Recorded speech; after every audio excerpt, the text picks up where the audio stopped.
ya kakak bersama-sama. Amin. Kasih tepuk tangan yang mulia buat Tuhan Yesus. Silakan dulu Bapak Ibu Saudara, puji Tuhan. Shalom. Selamat pagi buat kita semuanya. Waktu yang indah. Ya, semangat pagi buat kita semuanya. Waktu yang indah dan hujan sudah berhenti. Saya tadi juga kebasahan Bapak Ibu Saudara, karena dari rumah ke gereja Samarinda saya naik sepeda motor sama Erik, basah karena memang tadi pagi masih lumayan rintik-rintik. Baik Bapak Ibu, siapkan hati saudara. Kalau mau pelepasan dulu. Kalau mau balas WA, balas dulu Bapak Ibu Saudara.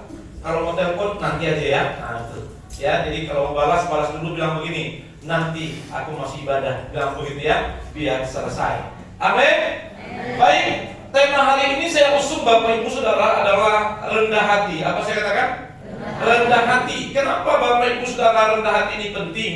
Karena kenyataannya Bapak Ibu Saudara, baik dia pendeta, baik dia pengusaha, baik dia jemaat, baik apapun latar belakangnya, kebanyakan orang-orang Bapak Ibu Saudara, walaupun sudah melayani, walaupun sudah sering ikut dalam materi-materi kebenaran firman Tuhan, yang namanya penyakit Bapak Ibu sombong itu melekat begitu banyak pada banyak orang dan sulit untuk rendah hati. Dan khotbah ini Bapak Ibu bukan hal yang mudah saya bawa kepada saudara, karena saya dulu yang berjuang untuk rendah hati, maka saya berani menyampaikan ini kepada saudara dan saya. Dan sekali lagi saya ulang kepada kita semuanya, tidak mudah berbicara menyampaikan rendah hati, karena rendah hati ini adalah proses yang begitu panjang. Rendah hati ini Bapak Ibu Saudara adalah satu pergumulan yang begitu besar, bukan mungkin buat saudara tetapi terutama buat saya. Kenapa Bapak Ibu Saudara? Biasanya orang-orang yang mampu rendah hati ketika naik di atas ini sangat luar biasa. Tapi ironisnya Bapak Ibu Saudara, ada banyak sekali jemaat, ada banyak orang Kristen, ada banyak pendeta baru dipercayakan hal yang kecil, sombongnya sudah minta ampun. Baru punya HP touchscreen yang baru sekarang Bapak Ibu, sombongnya minta ampun. Baru Bapak Ibu punya sepeda motor, baru sombongnya minta ampun. Baru dikasih mobil, sombongnya minta ampun. Sementara orang di luar sana, mobilnya ratusan Bapak Ibu Saudara. Sulit diatur, sulit diarahkan, berjalan dengan pengertiannya sendiri. Mentang-mentang dulu pendeta Bapak Ibu, yang dulu Bapak Ibu Saudara biasa-biasa naik di atas, dan semakin diundang sana sini, mulai angkuh dan sombong, diundang di gereja kecil tidak mau. Banyak yang begitu. Bahkan jemaat pun Bapak Ibu Saudara kadang-kadang sulit diatur karena keangkuhannya, karena kesombongannya. Sulit untuk rendah hati. Bilang sama-sama, siapkan hatimu hari ini kalau begitu. Amin. Baik, kita lihat satu kisah Bapak Ibu Saudara dalam kitab Lukas pasal 18. Lukas pasal 18 ayat 9 sampai ayatnya ke-14. Coba buka Alkitab kita bersama-sama Bang Kevin. Iya. Lukas 18 ayat 9 sampai 14. Silakan Bang, buka. 3, 2, 1. Nah, ini dia. Baik Bapak Ibu Saudara, saya akan bacakan kepada kita semuanya. Anda boleh lihat di layar. Alkitab berkata demikian. Dan kepada beberapa orang yang menganggap, Lukas 18, iya betul ya. Dan kepada beberapa orang yang menganggap dirinya benar dan memandang rendah semua orang lain, Yesus mengatakan perumpamaan ini. Next. 10. Macet lalu lintas. Kenapa? Laptopnya yang error ya.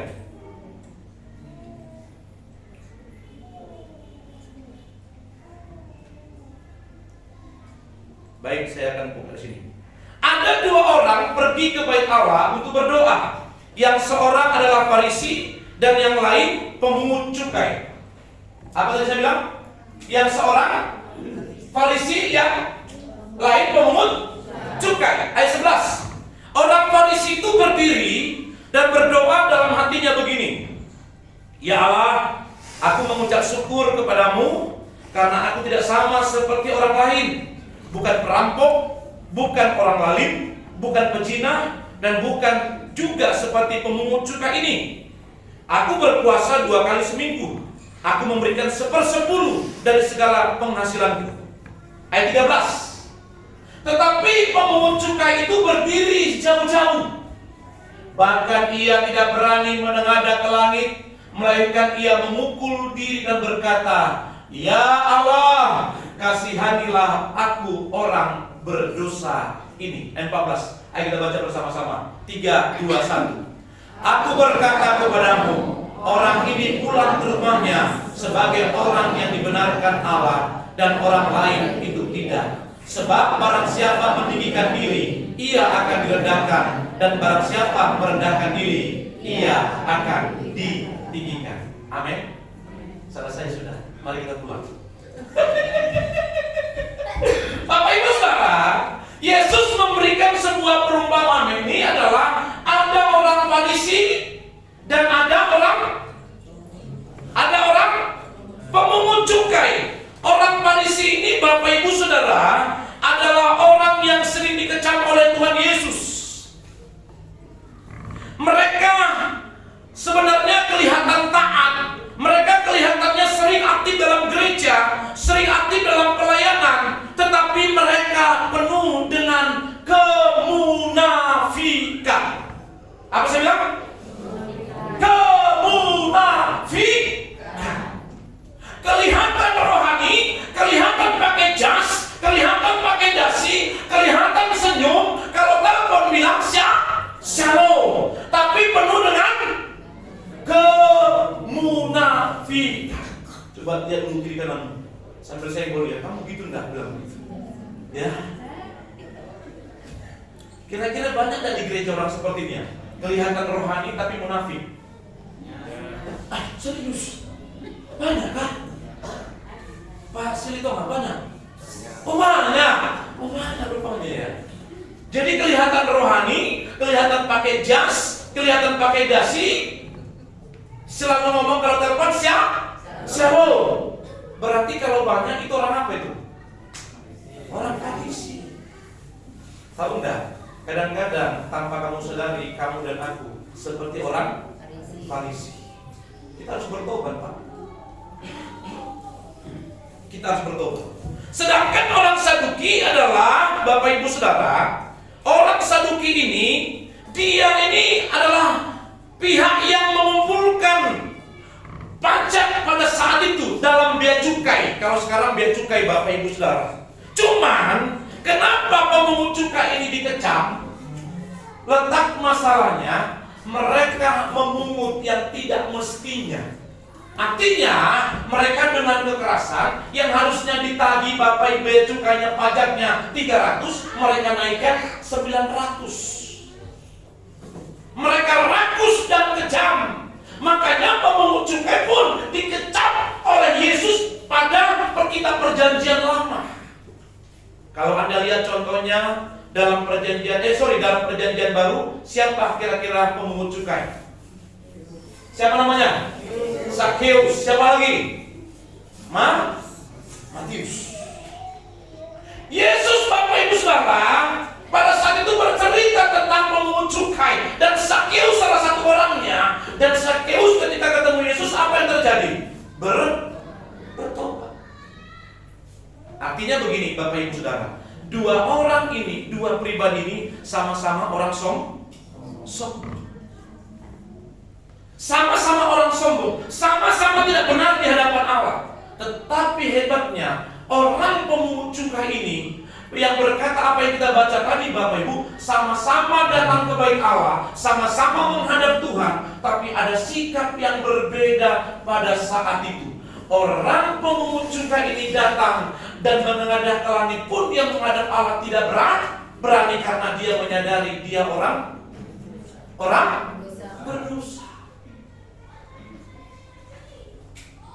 Dia menyadari dia orang berdosa. Sementara orang Farisi, Bapak Ibu, dengan gagahnya dia menghadap Allah. Ya Allah, aku datang kepadamu. Aku tidak seperti mereka. Mereka pezina, mereka lalim, mereka adalah orang yang berdosa. Aku melakukan berpuasa seminggu 2 kali. Bahkan persepuluhan ku kembalikan tiap bulan sombong. Apa saya bilang? Sombong. Saya mau bilang begini, kalaupun kau banyak melakukan dalam pelayanan, kau banyak menabur, kau setia mengembalikan milik Tuhan, Bapak Ibu Saudara, kau datang dengan rendah hati di hadapan Tuhan, sadarilah kamu pun adalah orang berdosa. Kalau kamu datang menyadari orang berdosa, itulah tandanya Anda sebenarnya orang-orang yang rendah hati. Gampang enggak Bapak Ibu Saudara? Gampang enggak? Salah satu hal yang paling sulit Bapak Ibu dalam perjalanannya adalah rendah hati. Lihat dalam perjanjian lama. Perjanjian lama Bapak Ibu ada yang disebut namanya malaikat Lucifer. Ketika dipercayakan kerjaannya hanyalah memuji dan menyembah Tuhan, memuji dan menyembah Tuhan. Lucifer ini Bapak Ibu adalah orang-orang yang mereka adalah malaikat-malaikat yang jago suaranya dan yang selalu memuji Tuhan dan menyembah Tuhan. Hari-hari mereka mengagungkan menyembah Tuhan. Tapi salah satu dosa terbesar mereka adalah apa?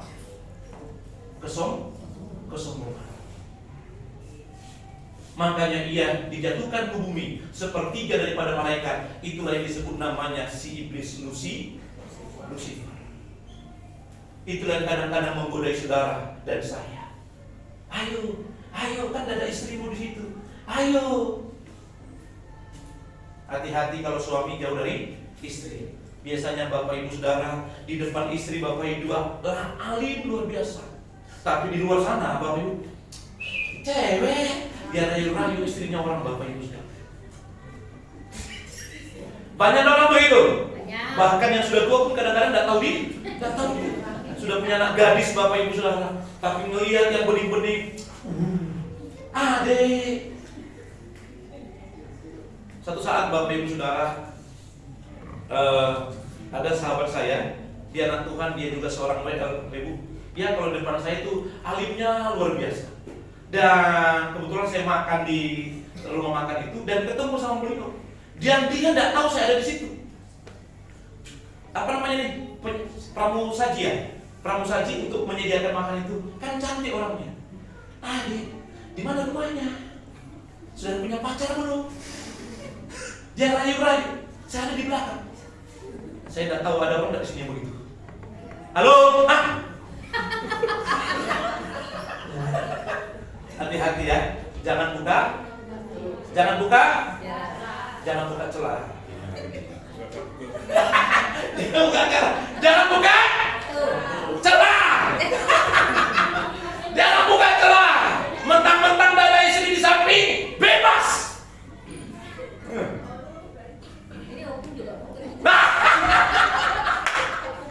Ingat, ada istri di rumah. Ingat, rayu-rayulah istrimu, walaupun dia pakai daster Bapak Ibu yang sudah bolong-bolong tembak 5 kali 6 kali itu. Rayu-rayu dia. Walaupun kamu mah pakai daster yang bolongnya 7, tapi tetap di mataku kaulah segalanya dan indah. Wah, lah apa? Nggak apa-apa. Walaupun kamu mah belum mandi pada pagi hari ini, sekian banyak wanita, tapi kamu lihat tercantik dalam hatiku. Wih, dia rayu-rayu terus Bapak Ibu Saudara. Itu nanti akan masuk kamar itu. Berkaca. Cuma sekarang Bapak Ibu Saudara, banyak suami tidak lagi menyanjung-nyanjung istrinya, tapi yang disanjung istri tetangga. Istri tetangga yang disanjung-sanjung. Mama dorong, kuadrat, muka belakang. Sanjung istrimu. Amin. Walaupun dia bilang pret katanya, enggak apa-apa. Sebenarnya wanita bilang pret dalam hatinya senang lah.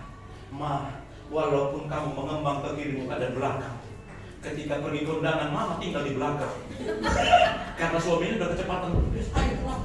Mana mama? Ke belakang sana. Karena jalan. Lama betul. Tapi kamu yang terindah dalam hidupku. Amin. Suami-suami amin. Wih, cuma yang kuat sebelah kanan. Yang kiri dia bilang ini. Haleluya. Baik Bapak Ibu Saudara, kita langsung masuk kepada poinnya. Kita supaya cepat ya. Bapak Ibu, Alkitab tadi mengatakan ayat yang ke-4, 14, coba baca, buka lagi Bang. Ayat 14 berkata begini. Ayat 14. Aku berkata kepadamu, orang ini pulang ke rumahnya sebagai orang yang dibenarkan Allah, dan orang lain itu tidak. Bapak Ibu Saudara, perhatikan baik-baik. Kira-kira Anda mau tidak dibenarkan oleh Allah? Pekerjaanmu dibenarkan, rumah tanggamu dibenarkan, bisnismu dibenarkan, rumah tanggamu dibenarkan. Kira-kira enak enggak? Enak enggak? Tapi kuncinya di mana? Ini dia. Sebab barang siapa meninggikan diri, ia akan direndahkan. Dan barang siapa merendahkan diri, ia akan ditinggikan. Kadang-kadang ya, maaf sekali lagi Bapak Ibu Saudara, maaf sekali lagi. Kalau saya pergi ke undangan pesta, baik pesta umum maupun pesta Batak, Bapak Ibu Saudara, kadang-kadang kuliah di situ kita ini berlomba-lomba, menonjolkan, jujur Bapak Ibu Saudara, menonjolkan.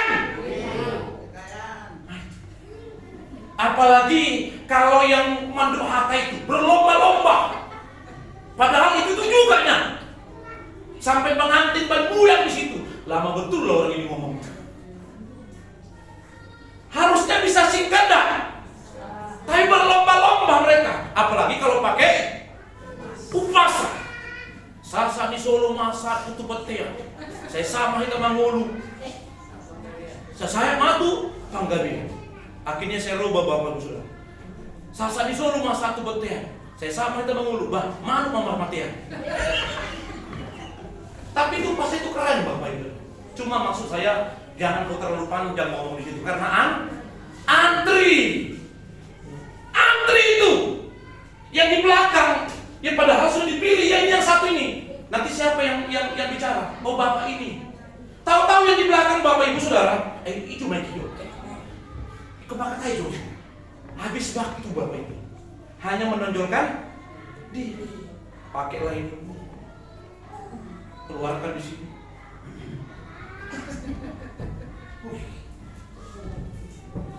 Mengerikan. Kembali lagi Bapak Ibu, kalau kau mau dibenarkan oleh Allah, apa kata kita? Rendahkan dirimu sederhana-rendahnya di hadapan Tuhan. Amin. Amin. Oleh karena itu Bapak Ibu, siapa yang mau direndahkan Allah? Perbuatannya, pekerjaannya, keluarganya dan berkatnya. Maka yang pertama, menyadari kita adalah orang berdosa. Kita harus sadar kita adalah orang berdosa, yang dimana setiap hari kita harus minta belas kasihan Tuhan supaya kita dapat kesempatan memperbaiki diri. Ada lagunya ada itu. Hidup ini adalah kesempatan. Hidup ini untuk melayani Tuhan. Belum tergerak Pak Siombing sebenarnya. Harus didorong-dorong. Oh, bilang. Jangan sia-siakan waktu yang Tuhan beri. Apa dia kan? Hidup ini yang lain nama. Hidup ini kesempatan. Kalau kau mau dibenarkan, ada kesempatan baru sadari kau orang berdosa, datang di hadapan Tuhan. Amin. Yang kedua Bapak Ibu Saudara, siapa yang mau dibenarkan adalah mereka yang merendahkan diri di hadapan Tuhan atau rendah hati, atau saya sebut namanya Bapak Ibu tidak sombong, tidak menganggap kita lebih hebat dari orang lain, tidak menganggap kita lebih pintar dari orang lain, tidak merendahkan orang lain. Pak, jangan rendahkan orang lain ketika engkau sudah naik dan lebih kaya. Amin. Amin. Jangan ada saingan di antara keluargamu Bapak Ibu Saudara. Maka kadang-kadang ada muncul kalimat di postingan di medsos Bapak Ibu. Ada satu keluarga berkata begini. Dalam persaudaraan pun kadang-kadang orang yang kaya keluarga kita belum tentu mau menggubris omongan kita yang miskin ini. Itu kenyataan kan? Kenyataan tidak? Kalau kamu tahu itu kenyataan, kerja keras kamu supaya omonganmu dihargai. Jangan malas.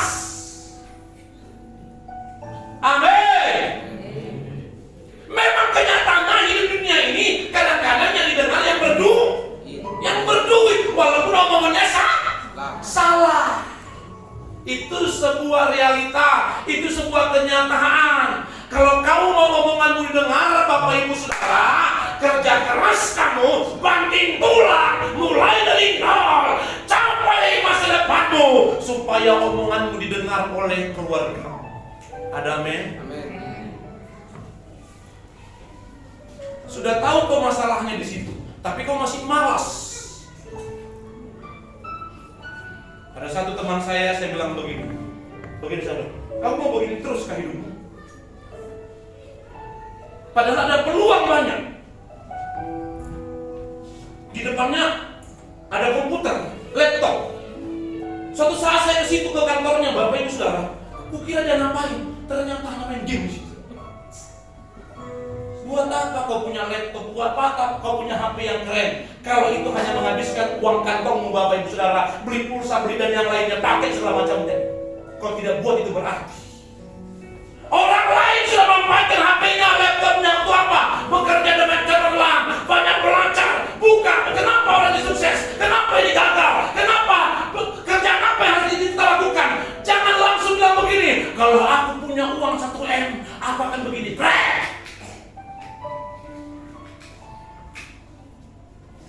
Yang nol aja kau nggak bisa buat.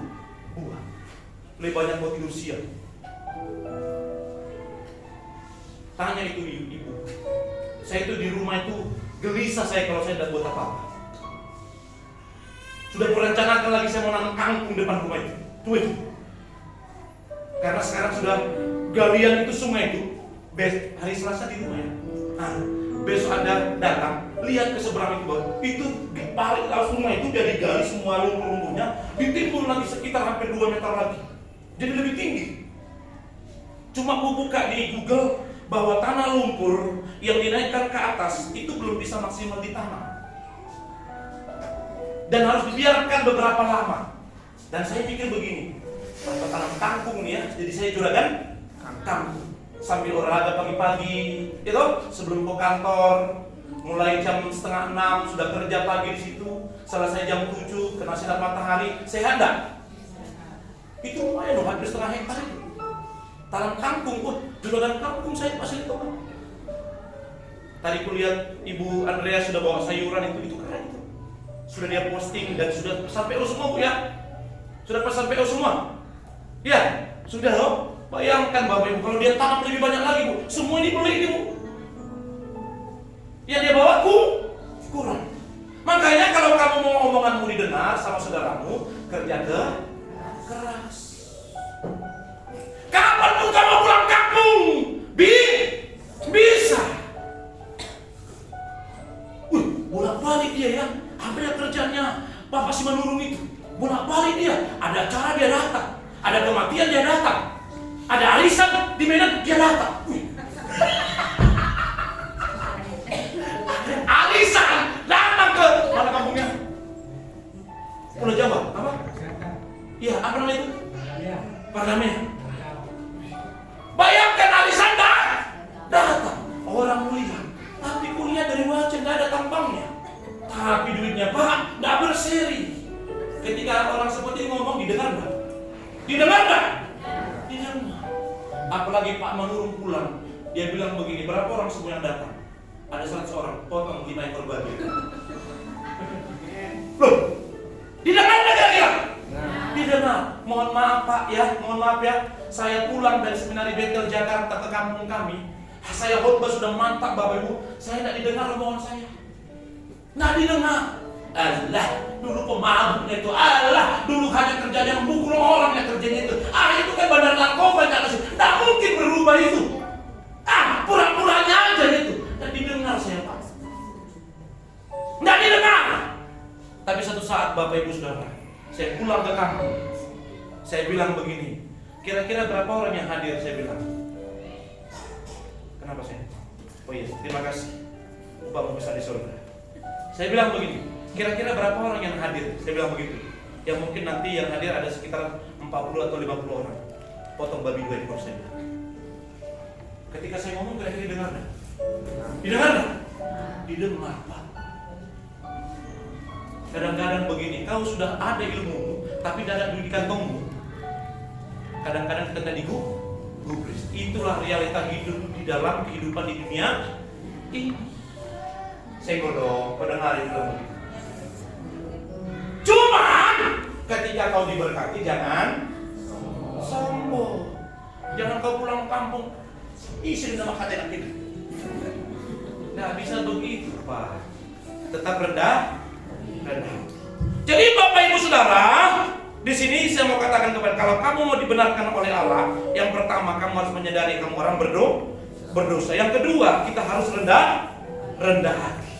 Di dalam Alkitab berkata begini, Mazmur 37 ayat 11. Mazmur 37 ayat 11, tetapi orang-orang yang rendah hati akan mewarisi negeri dan bergembira karena kesejahteraan yang berlimpah-limpah. Mazmur 149 ayat 4 berkata begini, sebab Tuhan berkenan kepada umatnya, Ia memahkotai orang-orang yang rendah hati dengan keselamatan. Amsal 18 ayat 12 berkata begini, tinggi hati mendahului kehancuran, tetapi kerendahan hati mendahului kehormatan. Oleh karena itu Bapak Ibu, betapa pentingnya kita rendah hati. Kamu kalau sombong Bapak Ibu, hanya orang lain yang di depan mata kita yang menyanjung. Betul enggak? Hebat si anu dia. Hebat si anu dia. Orang lain kagum kepadamu. Tapi kalau kau sombong, kira-kira Tuhan kagum enggak kepadamu? Enggak kagum, Pak. Jangan kamu hanya mendapatkan sanjungan di teman arisan. Jangan kamu hanya mendapatkan sanjungan karena kamu kaya, kamu didengar di tengah pesta kita Bapak Ibu. Tapi saya mau bilang begini, Tuhan pun senang atas engkau karena engkau diberkati dan engkau rendah hati. Amin. Itu yang terpenting, Pak. Oleh karena itu Bapak Ibu Saudara, ciri-ciri orang yang rendah hati, bukan Bang Beson, Bang apa? Kevin, ya. Ciri-ciri orang yang rendah hati yang pertama yang saya sudah sampaikan tadi adalah menyadari kalau kita orang berdosa. Sadar Pak, kalau kamu dan aku orang berdosa. Jadi kira-kira kalau temanmu jatuh Bapak Ibu, jangan kamu anggap kamu paling benar. Apalagi sekarang Bapak Ibu Saudara, kita harus banyak berdoa buat pendeta. Kamu lihat di medsos sekarang hari-hari ini, banyak pendeta-pendeta terkenal gugur Bapak Ibu. Maaf ya, ada banyak pendeta yang sekarang lagi yang mungkin Anda tidak tahu Bapak Ibu, ternyata homo. Tahu homo? Dia beristri tapi suka sama laki-laki. Itu homo Bapak. Mantap obatnya, gerejanya besar, tapi mengerikan. Tapi mau kita hakimi dia aja. Jemaat kalau terjadi begini, kau tinggalkan dia. Justru kamu menjadi tim doa buat dia, karena kita pun belum tentu benar. Amin. Dan ada lagi pendeta Bapak Ibu Saudara yang kita lihat hari-hari ini, Bapak Ibu yang kempeleng istrinya, hajar istrinya ke smackdown, dia hajar babak peluru. Dan itu bukan satu kali, dua kali, ternyata sudah bertahun-tahun istrinya memendam semua itu. Dan tidak tahan lagi Bapak Ibu, dia keluarkan semuanya dan videonya dan segala macamnya. Padahal kalau dia khotbah bagus, gerejanya besar, banyak lagi Bapak. Makanya kita harus banyak berdoa buat hamba Tuhan. Halo, jangan jadi orang egois. Kamu hanya berdoa buat kepentinganmu, berdoa buat gereja, berdoa buat hamba Tuhan. Mau gereja mana mereka, denominasi mana mereka, berdoa buat hamba Tuhan. Kenapa Bapak Ibu? Karena hamba Tuhan itu semakin dekat dengan Tuhan, goncangannya semakin kuat. Semakin kuat. Makanya Anda pun harus banyak berdoa buat saya Bapak Ibu. Jangan karena kau lihat saya tertawa-tawa di depan saudara dan ada banyak perkumpulan, banyak Pak. Banyak. Makanya pentingnya kita menyadari kita adalah orang berdosa. Walaupun kau rajin beribadah, kau rajin berpuasa, kau setia Bapak Ibu, datanglah di hadapan Tuhan. Tuhan, aku datang di hadapan-Mu yang hina, yang kotor, yang layakkan dan kuduskan aku menghampiri tahta-Mu. Karena tahta bait Allah itu kudus. Jangan sembarangan kau datang Bapak. Yang kedua, orang yang rendah hati itu adalah menyadari kalau kita, kalau saudara perlu Tuhan dalam hidupmu. Halo. Nih, berapa banyak orang tidak menyadari tidak perlu Tuhan dalam hidupnya. Saya mau pastikan begini Bapak Ibu Saudara, Orang yang menyadari dia perlu Tuhan, dia pasti doa tiap hari. Kurang aminnya Bapak Ibu Saudara. Orang yang menyadari dia butuh Tuhan, dia doa tiap hari. Orang yang menyadari dia butuh Tuhan, dia pasti baca firman Tuhan tiap hari. Orang yang menyadari dia perlu Tuhan, dia pasti datang ibadah ke gereja setiap minggu. Loh, ini apa? Bapak Ibu, saya mau bilang begini. Kalau kau memang punya waktu dan tidak terikat dengan perusahaan, kalau kau merasa butuh Tuhan, Pak, kau datang ibadah raya. Kenapa kau datang? Kenapa Anda datang? Halo? Karena merasa butuh? Merasa butuh? Siapa kamu, Pak, yang bisa menghadapi sebuah kenyataan di depan? Itu salah satu pejabat pemerintah. Dia naik mobil mewahnya, Bapak kau ketimpa pohon. Pak, sadar kamu butuh Tuhan. Makanya ada lagunya begini. Penyertaanmu sempurna, rancanganmu penuh damai, amannya sejahtera walau di tengah badai. Ingin ku selalu bersama, rasakan keindahan arti kehadiranmu Tuhan. Hari Jumat kemarin saya ke Balikpapan, berangkat jam 8:30 karena saya ada meeting di sana. Ketemu orang, satu teman saya yang nyetir, si gondrong, si jenggot, Bapak Ibu Saudara. Kebetulan saya pakai mobil Loren itu, mobil LPDKT ke sana, ke Balikpapan, karena saya meeting dengan sebuah perusahaan. Setelah selesai meeting kami pulang sekitar jam 4:30. Si teman saya ini, si gondrong ini, Bapak Ibu Saudara, asik cerita di kilo 70. Saya lihat naik mobil Hilux itu, saya lihat kok mobil tidak malah arah ke kanan, kecepatan 120. Langsung pegang setirnya itu, lari kecepatan 120, ku pegang setirnya, ku bilang sambil kepungkuran. Hitungan detik, hampir saja, hampir. Dia bilang begini sama saya, Pak, tenang saja, aku banyak nyawanya katanya. Sudah berapa kali aku kecelakaan tidak mati-mati katanya. Itu kamu, aku. Sudah sini saya ganti, saya bilang. Masalahnya aku tidak ngerokok, Pak. Bapak kan, Pak Pendeta kan tidak ngerokok kata itu. Udah kalau begitu kamu berhenti sebentar, kamu ngerokok di luar, saya bilang. Saya tunggu, saya bilang. Oh udah Pak, Bapak kan tadi sudah pukul pundak saya, sudah cerah ini Pak katanya. Saya hitung tinggal berapa kilo lagi.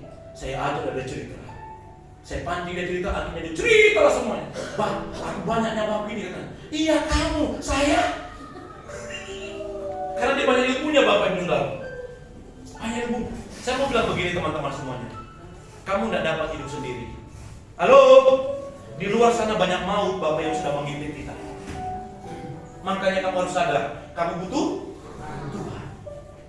Amin. Kalau kamu butuh Tuhan, ibadah raya kamu tidak terikat dengan perusahaan, kamu datang Pak? Datang tidak? Pasti datang Pak. Secapek apapun kamu melawan malasmu. Tapi kalau kau terikat dengan perusahaan karena memang kau kerja di perusahaan, apa boleh buat? Betul tak? Ya kamu memang harus kerja karena memang shiftmu di situ. Tapi kau di rumahnya kau, tidurnya kau di situ, main catur lagi kau. Saya mau bilang, inilah keangkuhanmu. Kau merasa hebat, sombong, tidak bisa rendah hati. Orang yang rendah hati menyadari kalau dia perlu Tuhan dalam hidup. Makanya dia berdoa, makanya dia baca firman, makanya dia datang ibadah ke gereja. Yang kedua, yang ketiga, orang yang rendah hati adalah menyadari dia ada sampai hari ini karena siapa? Oleh kamu ada karena Tuhan. Kalau kamu mau dipromosikan Tuhan, kau harus rendah hati. Jangan sampai nanti kau tampil. Koordinator bilang, kayak WL. Oh maaf om, saya tidak bisa. Sita. Jangan. Kamu ada jadi alatnya Tuhan. Jangan kau biarkan kau naik terkenal, tapi kau jatuh nyungsep jauh. Itu sakit Bapak Ibu, karena keakuan dan kesembuhan. Hati-hati. Karena ini adalah kesempatan. Kau menyadari sampai hari ini kamu ada karena Tuhan. Ada lagunya ada itu, Bunda Manik. Oh Bunda Manik, ada lagunya ada itu. Aku ada hari ini. Sampai di mana Pak?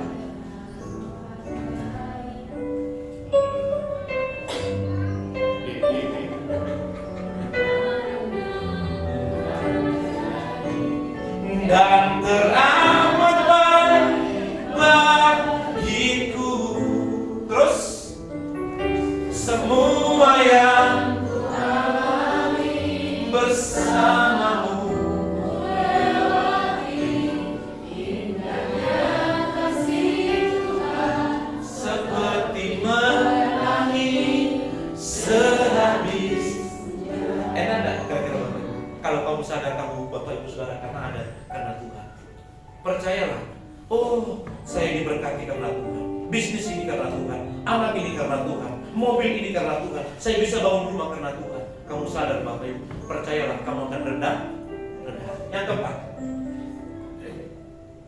oleh rendah hati yang keempat adalah semua tingkat pencapaian yang dia miliki karena Tuhan. Pangkat, posisi, pekerjaan, bisnis, keluarga, anak-anak, gelar, berkat, aset, mobil, rumah. Pak, sadar. Itu punya. Woi, sadar. Punya siapa? Punya Tuhan, Pak. Jangan kau sampai terikat dengan berkatmu, Bapak Ibu. Kalau kau terikat, kau akan sombong. Kau akan sulit rendah hati. Apalagi kalau kau sudah semakin kaya. Apa itu Pak Pendeta Charles Mangurung ngatur saya? Itu yang kadang-kadang saya takutkan, Bapak Ibu. Mentang-mentang sudah semakin diberkati, mulai nanduk. Saya dulu Bapak beberapa tahun yang lalu saya berdoa. Doa saya begini, Tuhan, kalau kau panggil saya menjadi hamba-Mu, berkatilah apa yang kukerjakan. Kira-kira Bapak Ibu Saudara, kalau saya cerita tentang berkat, percayalah bahwa Tuhan sanggup memberkati engkau. Percayalah pundi-pundi akan diberkati. Percayalah keluargamu akan diberkati. Tapi saya hidup miskin, kira-kira gimana Pak Silitonga? Ayah, bukan kita ya, lo nama kakak yang dibutai. Betul gak? Saya cerita berkat, tapi saya lagi berkat. Kira-kira nancap dari hati Bapak? Saya bilang gini, ayo Bapak Ibu, bangun keluargamu menjadi keluarga yang harmonis. Tapi saya hajar istri saya, anak-anak saya maki-maki. Kira-kira gimana Pak? Hah? Orang nama kakak yang dibutai. Betul gak? Makanya Bapak Ibu Saudara, saya selalu doa begini, Tuhan apa yang kukerjakan, Tuhan berhasil, supaya aku bisa jadi saluran berkat bagi orang lain. Amin. Pak Bu, kalau kau diberkati ingat, itu berkatmu bukan hanya buat dirimu, berkatmu itu buat orang lain. Sadar. Halo. Makanya jangan pelit maksudnya. Jangan pelit lah Pak, ya. Bu, ibu-ibu jangan pelit ya. Ada Wih, semangat luar biasa. Senang saya kalau begini. Tapi saya ingin realitanya Bapak Ibu Saudara. Yang kelima, menyadari kalau semua yang aku miliki bukan milikku, tetapi aku hanya pengelola. Sadar Pak, kita hanya pengelola, ya, pengelola. Kau punya bisnis, kau punya usaha, kau hanya pengelola. Kemarin, tadi malam saya panggil salah satu seorang jemaat, saya bilang begini. Gini aja saya bilang, karena kan kamu nggak dapat apa-apa, saya bilang. Sekarang, ketika kamu saya kan ada jual ayam ke kebun-kebun saya itu Bapak Ibu Saudara. Saya bilang begini, ambil aja per ekornya itu 5.000 atau 10.000, saya bilang. Oh enggak Pak, katanya. Kenapa? Saya bilang, kasihan ya ke gereja uangnya. Kata pergi bawa ke sana sambil bawa 2 mobil Bapak Ibu Saudara. Seminggu bisa 2-3, 1 bulan itu bisa 3 berapa kali Bapak Ibu. Dan lumayan itu uangnya. Saya bilang, kamu tidak dapat apa-apa. Saya bilang, saya sudah ada berkatnya Pak, dari elektronik, dari jual ikan. Karena ibu marah-marah sama saya. Dia bilang, kapan dia dapat sesuatu? Karena dia kerja. Saya tenang-tenang aja. Tapi dia bilang begini, tadi malam ini saya tanya kembali, biar aja Pak, saya sudah dapat berkat yang banyak. Gereja membutuhkan banyak biaya, jadi uangnya kasih ke gereja. Yang sini diam.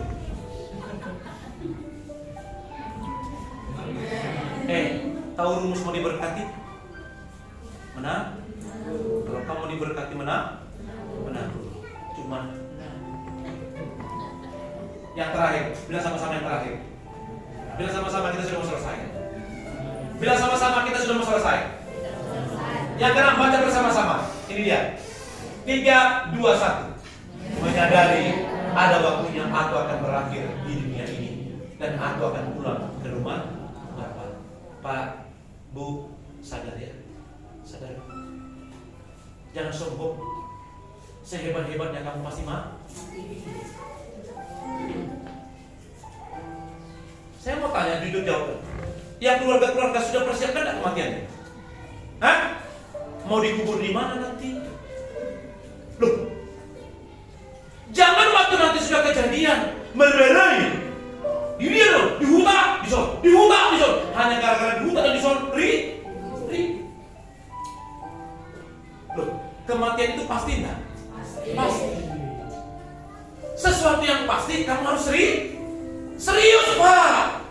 Sesuatu yang pasti.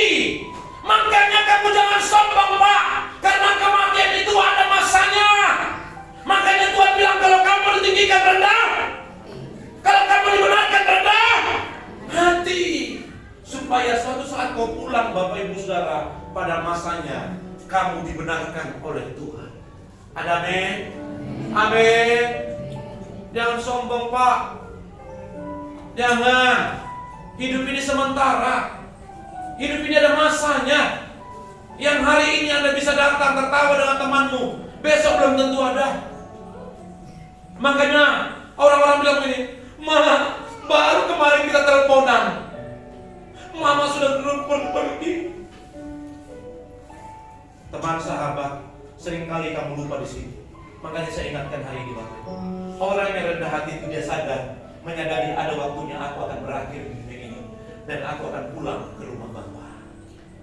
Kerjakanlah apa yang kau kerjakan, apa yang dipercayakan kepadamu. Tapi jangan lupa, jangan sampai setiap apa yang kau percayakan membuat engkau angkuh dan sombong. Tetapi tetaplah rendah hati, supaya kapanpun kau berakhir dari dunia ini, engkau dibenarkan oleh Allah karena engkau rendah hati. Amin. Amin. Sama-sama kita berdiri. Hidup ini